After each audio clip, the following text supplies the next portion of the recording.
E aí, torcida apaixonada do Vascão? Estão prontos para mais um mergulho nas novidades do nosso querido Vasco da Gama? Mas antes de começarmos, já sabem, né? Se inscrevam no canal e deixem aquele like para não perderem nenhum detalhe do que está rolando no nosso amado clube.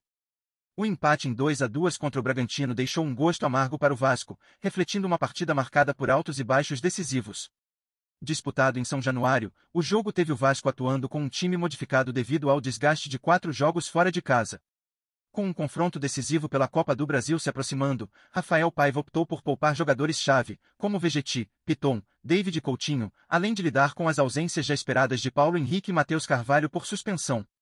O primeiro tempo revelou um Vasco desorganizado e sem efetividade.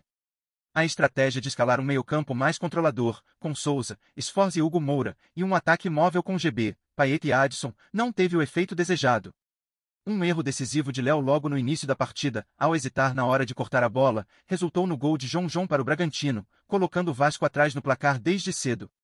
Apesar das boas movimentações de Adson e Payet, a falta de uma referência ofensiva e o desentrosamento tornaram o time previsível, com predominância de jogadas pelo lado direito e pouca exploração do lado esquerdo. No segundo tempo, a entrada de Vegetti no lugar de Souza trouxe uma nova dinâmica ao time. O Vasco ganhou presença na área e rapidamente conseguiu reverter o placar. Em apenas 15 minutos, marcou 2 gols, com Adson e Payet sendo fundamentais para a virada. Vitor Luiz e Puma desempenharam papéis essenciais, com Vitor Luiz cruzando para GB marcar e Puma lançando Vegetti para Adson concluir com precisão. O time passou a controlar o jogo e criar novas oportunidades, mas a defesa falhou novamente. David e Zé Gabriel deixaram o Bragantino empatar devido a falhas na marcação. Apesar dos sinais de recuperação no segundo tempo, o Vasco ainda precisa corrigir erros cruciais.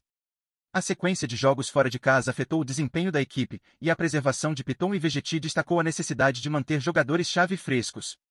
Para o decisivo confronto contra o Atlético Goianiense, o Vasco contará com o retorno de Paulo Henrique, Matheus Carvalho e Lucas Piton, além de um Vegetti mais descansado.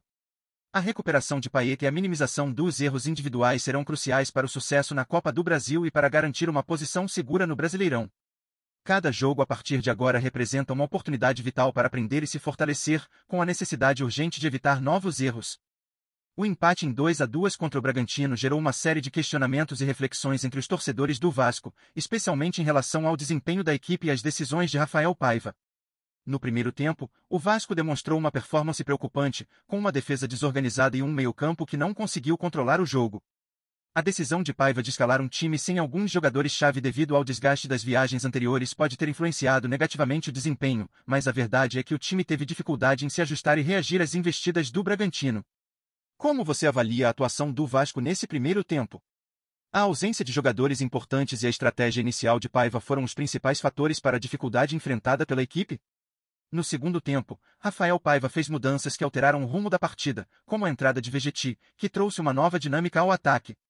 A virada no placar e o melhor desempenho da equipe nesse período mostram que as substituições tiveram um efeito positivo. Adson e Payet, junto com Vegetti, se destacaram e mostraram um jogo mais incisivo. No entanto, a defesa continuou a mostrar fragilidades, permitindo que o Bragantino empatasse o jogo. O que você acha das substituições feitas por Paiva? Elas foram adequadas para corrigir os problemas do primeiro tempo, ou você acredita que outras mudanças poderiam ter sido feitas para garantir uma vitória? Sua opinião sobre as decisões de Rafael Paiva e o desempenho da equipe é essencial para entender como a torcida vê o andamento da temporada. O que, na sua visão, pode ser melhorado para que o Vasco evite erros semelhantes no futuro e se prepare adequadamente para o próximo confronto pela Copa do Brasil? Compartilhe suas ideias e sugestões sobre como o time pode evoluir e se fortalecer, oferecendo uma visão valiosa para todos que acompanham e torcem pelo Vasco. Vem ver as novidades do Vasco todo dia. Se inscreve no canal e dá um like pra gente saber que você gosta. Fala o que você acha nos comentários, é super importante pro Vasco. Tchau, até o próximo vídeo.